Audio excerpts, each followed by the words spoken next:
Eh, saya sangat di luar dugaan, alhamdulillah bisa hadir di UII ini. Yang dulu teman-teman saya itu ratingnya Pak Mahfud. Saya malah ingin satu contoh yang sangat jelas tentang yang tadi bank. Tadi kan bank konvensional dan bank syariah. Ya. Nah, salah satu problem kita di Indonesia sebenarnya adalah kaitannya dengan bank ini. Bank ini pertanyaan utamanya bukan konvensional atau syariah. Bank itu sendiri akarnya di mana? Akarnya bukan di Indonesia. Bank itu akarnya adalah di Roma. Dia dulu dari bangku, ya. Salah satu definisi bank itu adalah bangku yang disediakan oleh para rentenir di depan gereja. Jadi pada hari Minggu mereka keluar dari gereja, mereka disambut oleh para pedagang uang itu di bangku-bangku, kan gitu. Nah, tapi kemudian dilakukan regulasi, pengaturan. Maka bank itu adalah pengaturan dari rentenir versi orang Eropa, kan gitu. Nah, pertanyaannya ketika kemudian itu dibawa ke Indonesia, sampai hari ini yang namanya urusan keuangan masyarakat itu tidak teratasi. Jadi problem rentenir, problem orang kekurangan modal, problem orang tidak bisa itu sejak zaman saya ingat bukunya Profesor Sumitro Jayadikusumo, dia meneliti tahun 35, itu kondisinya sama seperti sekarang. Orang desa tidak bisa dapat kredit bank, itu sama. Tahun 1935. Sampai sekarang sama, kan gitu. Nah, lantas bank selama ini yang sudah di Indonesia yang sudah begitu besar itu, apa pekerjaannya, kan gitu. Karena ternyata mereka hanya mampu menyentuh kira-kira ya mungkin sekarang 30% lah dari aktivitas masyarakat, ya. Dengan sudut pandang bank bahwa masyarakat ini tidak bankable, kan gitu. Padahal pertanyaannya sebenarnya tadi itulah, terus sing gak bankable iki kapan bankable? Wong sejak tahun 35 persoalannya tidak bankable. Nah, dikaitkan dengan yang namanya Madani tadi, apa yang dilakukan Rasulullah ketika hijrah ke Madinah? Yang dilakukan langsung adalah melakukan regulasi-regulasi. Dengan semangat dasar tadi yang Piagam Madinah. Piagam Madinah itu apa yang ada? Ayo dirungokne kabeh. Apa yang ada, apa yang real, kemudian disepakati batas-batas bersama. Dibikin batas-batas bersama, tujuan-tujuan disepakati. Jadi bersama-sama. Ya, jadi dan akhirnya terjadi yang namanya Piagam Madinah itu. Piagam Madinah itu suatu undang-undang yang luar biasa yang dilahirkan oleh masyarakat Madinah dipimpin oleh Rasulullah, kan gitu. Artinya apa? Jadi langkah pertama adalah bikin tadi itu, bukan langkah pertama. Salah satu produk dari Rasulullah dalam 2 tahun pertama ya hijrah ke Madinah adalah lahirnya yang namanya Piagam Madinah. Piagam Madinah itu apa? Itu adalah undang-undang partisipatoris yang melibatkan setiap stakeholder, kan gitu. Nah, di kita situasi ini absen sejak Indonesia merdeka tahun 45, bahkan sebelumnya, bahkan sejak zaman itu sampai sekarang, sekian banyak hal tidak bisa diatur, kan gitu. Dan masih juga kalaupun sudah dibikin aturan bobol terus, kan gitu. Terbukti sampai hari ini saya sampai hari ini masih mendengar orang mengeluh tentang rentenir. Kemarin saya diminta teman-teman dari Tuban, Cak kalau bisa kita bikin lembaga keuangan untuk mengangkat ini supaya orang tidak terjebak rentenir, kan gitu. Nah, pertanyaan dasarnya adalah kok jek pancet ae situasinya. Terus apa yang dilakukan oleh negara selama ini, kan gitu. Negara di sini bukan hanya pemerintah, negara di sini adalah semua. Jadi mulai dari semua ini ya. Jadi pesantren itu bagian dari negara. Institusi keagamaan, tokoh-tokoh itu bagian dari negara, bukan hanya pemerintah. Nah, itu semua absen, ya. Tidak terjadi suatu proses madani.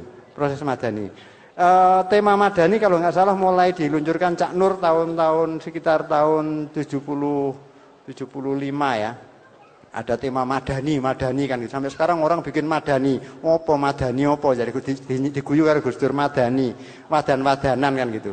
Jadi kita pakai bicara madani tapi tidak mengimplementasikan semangat madaniyah Ya, semangat Madaniyah yang sangat jelas yang sudah dicontohkan oleh Rasulullah. Nah, sampai hari ini terbukti bahwa apa? Terbukti bahwa sekian banyak hal tidak mampu kita melakukan regulasi. Saya melihat yang sangat sederhana. Sekarang ini hampir di semua kota, misalnya di semua, kalau dulu saya anggap penyakit di Malang, karena saya tinggal di Malang ya. Penyakit wong Malang itu nek kate kemantenan nutup jalan kan gitu. Nutup jalan. Nah, ini tidak mampu diregulasi. Sehingga yang terjadi setiap hari orang lewat marah, mangkel. Hak untuk menutup jalan itu nggak jelas siapa. Jadi itu aja nggak ada aturan. Kemudian katanya dengan kehidupan ekonomi pertanian, yang namanya sewa penyewaan tanah, gadai tanah, itu sejak puluhan tahun yang lalu sudah berlangsung di setiap tempat. Tidak ada yang melakukan regulasi. Pertanyaannya terus lho endi negara iki kan gitu. Kok semuanya liar seperti itu? Perkembangan apa saja di dalam kehidupan real masyarakat kita itu tidak mampu diregulasi. Regulasi aturan-aturan itu kalau ada DPRD bikin perda itu mesti hal-hal yang sebenarnya tidak begitu pokok, ujung-ujungnya retribusi paling kan gitu. Padahal banyak sekali hal yang bisa dilakukan regulasi. Nah, saya karena ini bicaranya di UII ya, di UII ini saya manfaatkan.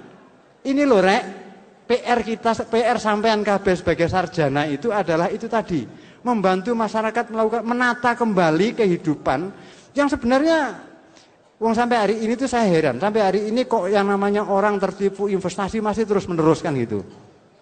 Iki ada yang nggak benar ini kita menata ini, gitu ya.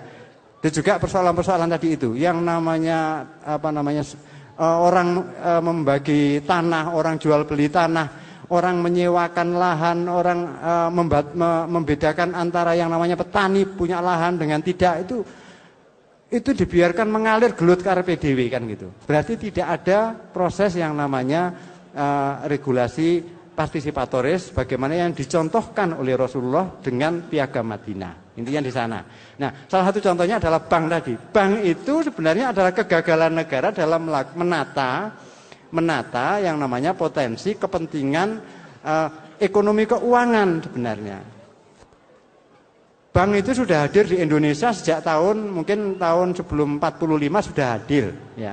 Sampai hari ini. Sampai hari ini yang mampu disentuh oleh bank itu paling hanya 30% dari urusan masyarakat kan gitu.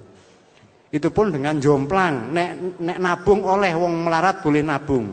Tapi begitu kredit menyalurkan sulit sekali kan gitu kan. Maka yang terjadi adalah jomplang sekali. Yang namanya dari seluruh perputaran perbankan di Indonesia ini paling yang menyentuh petani itu nggak sampai 5%. Padahal jumlah petani 65% kan gitu. Nah, ini ada persoalan besar. Ada persoalan. Karena itu menurut saya persoalannya bukan ditambahi ruwet meneh iki konvensional syariah kan gitu. Syariah dhewe koyo yoyo kan gitu kan. Kok yoyo tidak menjawab semuanya. Karena terbukti di masyarakat praktek keuangan itu masih sangat liar, masih sangat liar. Jadi ini menurut saya ini PR kita bersama, khususnya teman-teman dari UII yang calon-calon sarjana ini itu bisa menjadi PR bersama-sama. Ya. Di mana kita absen dalam melakukan proses madaniyah itu. Nah, itulah. Jadi yang saya kaitannya dengan apa yang disampaikan Cak Nun dengan semangat madani, saya mencoba adalah itu contoh yang sangat real. Kemudian kalau dikaitkan dengan apa yang sudah ketika Nabi Muhammad SAW datang ke Madinah, maka itu sudah sering kita baca ya, dan nanti mungkin Cak Nun bisa memberikan ini, bahwa apa yang dilakukan Nabi adalah pertama-tama menumbuhkan pertanian. Jadi meletakkan kembali pertanian, budidaya pertanian itu sebagai suatu yang tinggi nilainya. Kemudian perdagangan, ya itu jadi enggak Rasulullah datang ke Madinah kemudian wong diwuruki salat tok bendina kan tidak. Itu urusannya adalah urusan di Mekah. Ketika sudah di Madinah, Nabi memimpin masyarakat menata kehidupan. Nah itulah yang saya rasa bisa ditekankan adalah itu, yang namanya bedanya proses Makkiyah dengan proses Madaniyah. Ketika sudah sampai di Madaniyah adalah suatu proses kepemimpinan Rasulullah untuk menata kehidupan. Menata itu tidak harus dengan ceramah, dengan pidato berapi-api, tidak, tetapi dengan langkah-langkah yang sangat sederhana, barangkali orang tidak merasa, tapi orang terpimpin. Saya rasa itu yang bisa saya tambahkan untuk Cak Nun ya. Masih ya Nun. Oke, gini ya.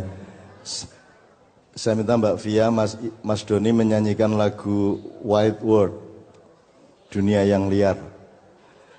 Ini untuk mendasari bahwa yang dimaksud Cak Dio itu gini. Ini di antara misalnya 500 orang di sini, ono loro sing gelem nyatet iki terus nanti merencanakan penelitian